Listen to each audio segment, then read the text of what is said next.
Guys, welcome to JK study circle. जैसा कि आप जानते हैं, हमारे इस चैनल पे JK SSP finance account assistant की लेक्चर सीरीज चल रही है और आज हमारा टॉपिक है एयर ट्रांसपोर्ट। हाँ, अगर गाइस आप हमारे इस चैनल पे नए हैं तो प्लीज़ सब्सक्राइब का बटन ज़रूर दबाएं और बेल आइकन को भी प्रेस ज़रूर करें ताकि हमारी लेटेस्ट वीडियो आप तक सबसे पहले पहुंच सके। गाइस, देखते हैं एयर ट्रांसपोर्ट। एयर ट्रांसपोर्ट क्या होता है guys? This is the fastest and costlier mode of transport. जो आपको सब जानते होंगे, जो एयर ट्रांसपोर्ट है वो सबसे कॉस्टलियर और फास्टर ट्रांसपोर्ट सिस्टम है। जैसे अगर आपने बाय द वे जम्मू से श्रीनगर या श्रीनगर से जम्मू जाना हो बाय बस, तो आपको 7 से 8 घंटे लगते हैं गाइस। अगर आप एयर ट्रांसपोर्ट से यूज़ करते हैं एयर का, तो फिर आपको वही 7 से 8 घंटे कन्वर्ट हो जाते हैं 30 और 40 मिनट में। Guys, this is the fastest and costlier mode of transport. ये स्टार्ट कब हुआ था? ये 1911 में स्टार्ट किया गया था इंडिया में, बिटवीन इलाहाबाद एंड नैनी। नैनी के बीच में एयरपोर्ट मतलब एयर ट्रांसपोर्ट सिस्टम शुरू हुआ था। JRD टाटा जो फर्स्ट पर्सन थे जिन्होंने सोलो फ्लाइट चलाई मुंबई से कराची के लिए 1931 में। Guys, this is the most important fact which you should remember for JKSSB examination. Guys, next point, in 1995 Indian international airport authority of India and national airport authority, इन दोनों को मर्ज कर दिया गया एयरपोर्ट अथॉरिटी ऑफ इंडिया में।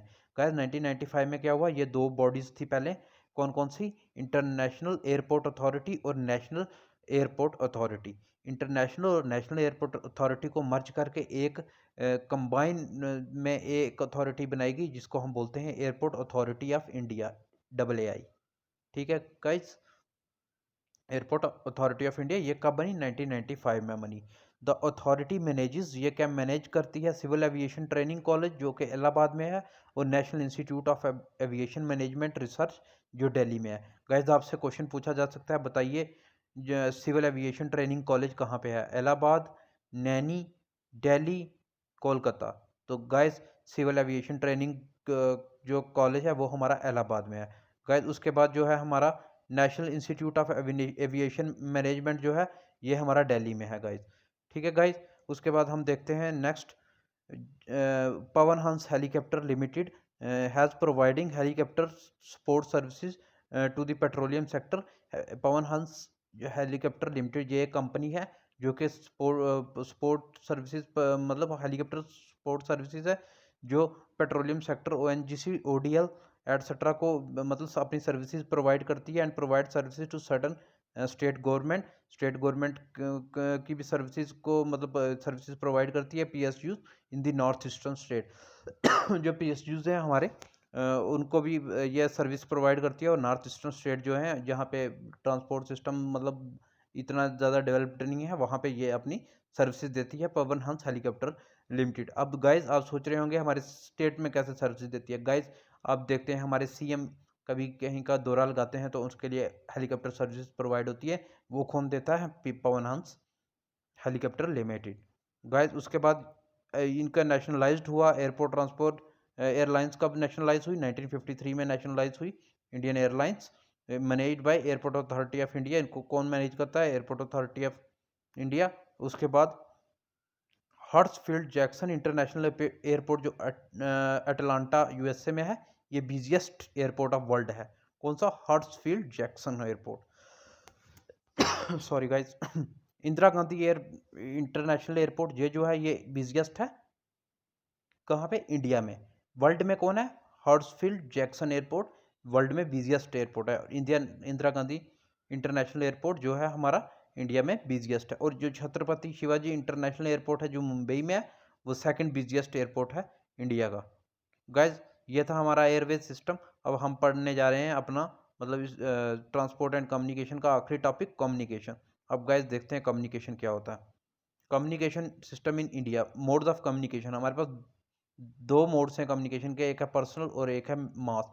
Personal में क्या आता है? Letter, telegram, fax, telephone, email, internet etcetera. This is the personal mode of communication.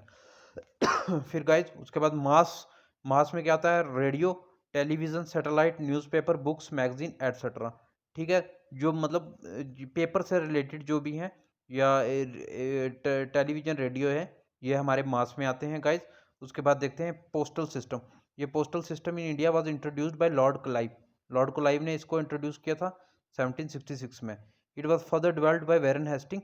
ये वेरन हेस्टिंग ने इसको फर्दर डेवलप किया और इस्टेब्लिश किया Calcutta general post office, GPO, under the post master general in the year 1774।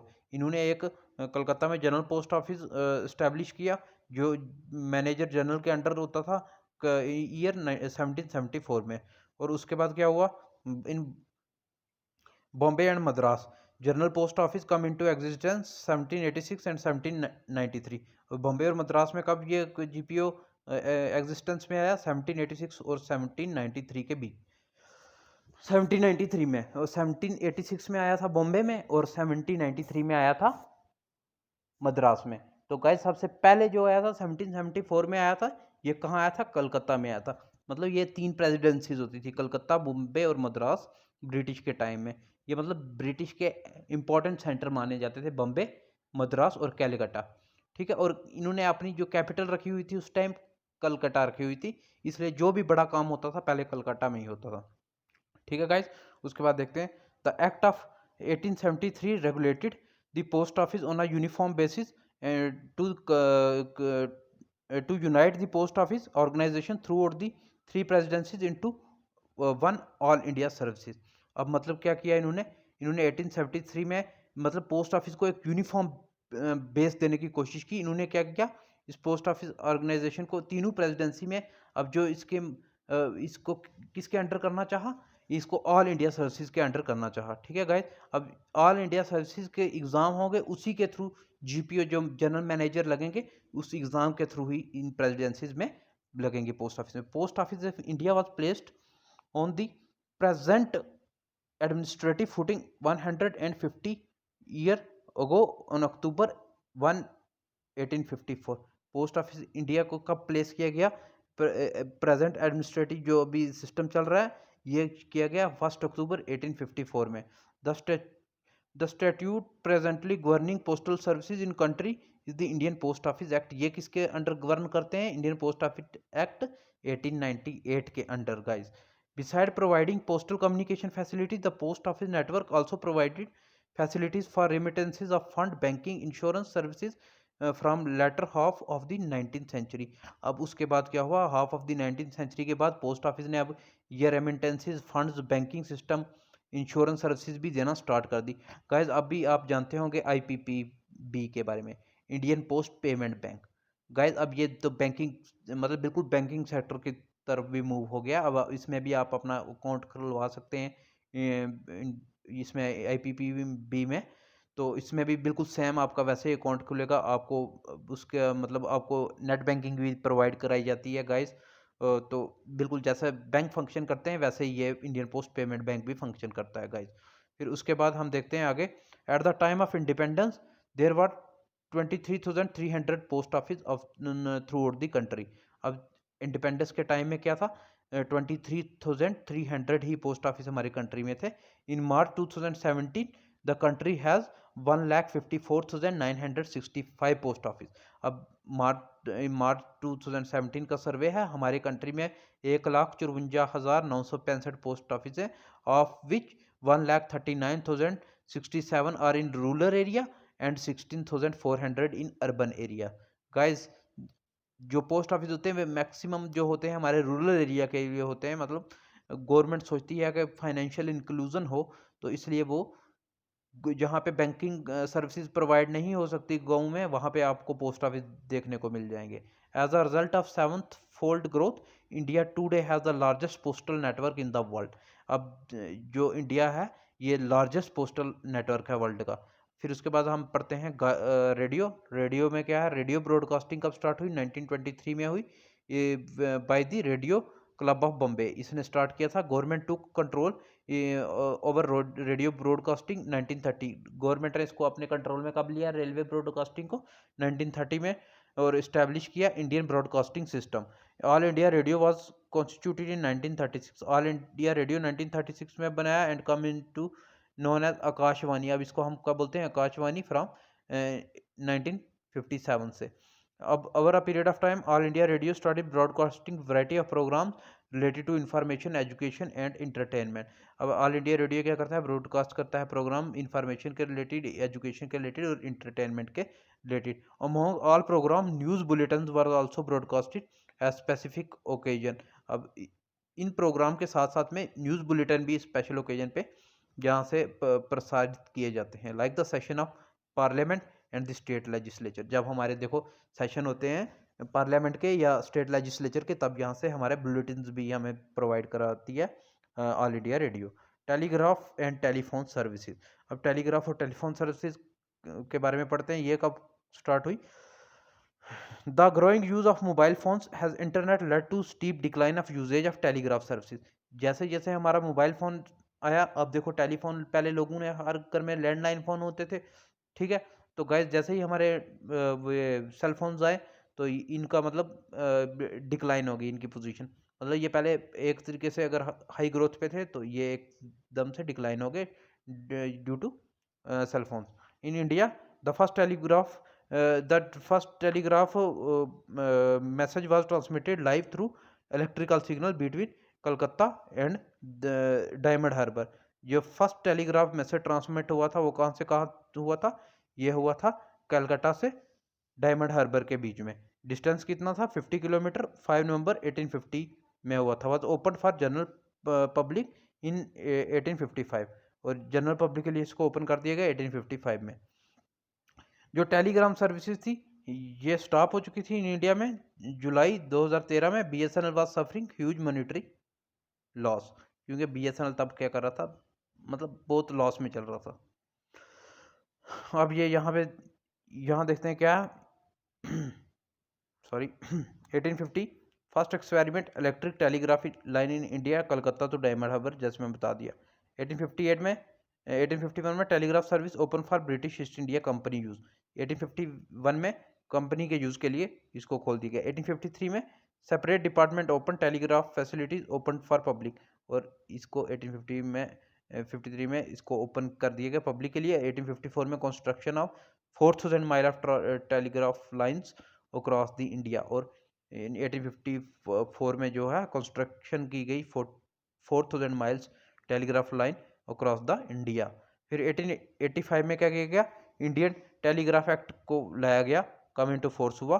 1902 में first wireless telegraph station establish between Sagar island and sand head, इसके बीच में first telegraph station बनाया गया।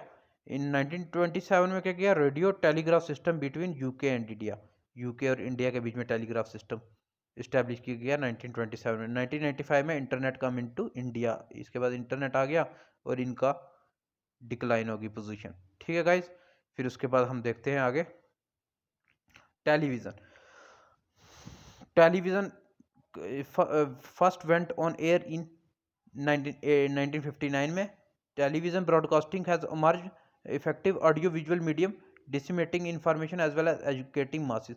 अब टेलीविज़न से क्या होने लगा? ऑडियो, रेडियो से आप ऑडियो देख मतलब सुनते थे, अब ऑडियो विजुअल देखने लगे। अगर न्यूज़ आती थी तो हम उसको सामने से देखते थे। इसने क्या किया? मासेस को एजुकेट करना शुरू कर दिया। By 1972 many television broadcasting centre become operational throughout the country. बहुत सारे ब्रॉडकास्टिंग सेंटर ऑपरेशनल हो गए थ्रू आउट द कंट्री 1972 में। 1976 में TV was separated from all India radio. पहले टीवी और ऑल इंडिया रेडियो इकट्ठे थे, बट इसको सेपरेट कर दिया और सेपरेट आइडेंटिटी बना दी गई, ऐसे दूरदर्शन जिसको डीडी बोलते हैं। हमारे यहाँ पहले आते थे DD national, DD India, DD metro, ये सारे दूरदर्शन के चैनल हैं। अब उसके बाद आ गया प्रिंट मीडिया। प्रिंट मीडिया में क्या था? Total number of newspaper periodically being published was over 42,000 newspaper on December 31 2006 का डाटा है हमारे यहाँ पे लगभग 42,000 न्यूज़पेपर है। Hindi publication was the largest share of, मतलब हिंदी पब्लिकेशन हमारे 40% है, इसका मतलब सबसे ज़्यादा शेयर है। फिर उसके बाद इंग्लिश वगैरह सब, तमिल तेलुगु, हर देश मतलब अपनी स्टेट का अपनी लैंग्वेज का पेपर अब भी आता है, ठीक है गाइज। हमारे यहाँ पे चलता है जम्मू कश्मीर में हिंद समाचार, सबको पता होगा, हिंद समाचार, उसके बाद हमारा आता है कश्मीर उज़्मा, ऐसे न्यूज़पेपर हैं हमारे उर्दू के। गाइस उसके बाद हम देखते हैं नेक्स्ट, इसमें इतना ही है। इंडियन सैटेलाइट, हाँ इंडियन सैटेलाइट में क्या हुआ, इंडियन सैटेलाइट जब से सैटेलाइट एडवेंट हुआ सैटेलाइट का, इंडियन कम्युनिकेशन सिस्टम में मतलब रेवोल्यूशन आ गया है किस्म का। सबसे पहले इनसेट 1A, ये नेशनल टेलीविज़न DD1 इससे आता है, ठीक है। बिगम ऑपरेशनल हुआ, common national programmes were started, entire network services वाला एक्सटेंडेड बैकवर्ड रूरल एरिया। इसी की वजह से DD1 जो है हमारे रूरल और अर्बन एरिया में आता है, इनसेट 1A, ठीक है। On the basis of configuration purpose satellite system can be group test to. अब इसको दो मतलब इनके मतलब इनकी वर्किंग के ऊपर इनको सैटेलाइट को हमने दो किस्म में डिवाइड किया है। इंडियन नेशनल सैटेलाइट सिस्टम जिसको इनसेट बोलते हैं, Indian remote sensing satellite system जिसको IRS बोलते हैं। जो नेशनल सैटेलाइट सिस्टम है इससे तो हम जैसे DD चलता है, और इंडियन रिमोट सेंसिंग हो गया जैसे आप वेदर की ब्रॉडकास्टिंग या अपडेट देखते हैं, ये IRS से देखते हैं। INSAT was establish in 1983, a multipurpose satellite system specialised for telecommunication, metrological observation and for many other data and programme. ये मेट्रोलॉजी भी इससे आप देख सकते हैं, टेलीकम्युनिकेशन भी देख सकते हैं। IRS सैटेलाइट जो है ये ऑपरेशनल हुआ after the launch of IRS 1A, ये 1988 में हुआ, ठीक है। वो 83 में होता है, ये 88 में, विकानूर रशिया से, ठीक है guys. However India also develop its own launch vehicle, India ने भी अपना लॉन्च व्हीकल बनाया PSLV, इसको पोलर सैटेलाइट लॉन्च व्हीकल बोलते हैं। The national remote sensing centre Hyderabad में है, responsible for acquisition, processing, supply of aerial satellite remote sensing data and continuously exploring practical uses of remote sensing technology। मतलब ये खोज करते रहते हैं कि हम इसको किस तरीके से यूज़ कर सकते हैं अपने इन सैटेलाइट को, इनके मतलब हम आगे प्रैक्टिकल में अब क्या क्या कर सकते हैं, मतलब क्या क्या हमारे यहाँ पे प्रेजेंट है, हम इसकी खोज कर सकते हैं। मतलब ये था हमारा कम्युनिकेशन का सारा प्रोसेस। और हाँ गाइज, अगर आपको हमारी लेक्चर सीरीज़ अच्छी लगती है तो प्लीज़ हमारे चैनल को सब्सक्राइब ज़रूर कर दें, और लाइक भी वीडियो को ज़रूर करें, क्योंकि हम बहुत मेहनत से आपके लिए कंटेंट लाते हैं गाइस। तो मिलते हैं आगे नेक्स्ट वीडियो में एक नेक्स्ट टॉपिक के साथ, तब तक के लिए good bye, best of luck, thank you.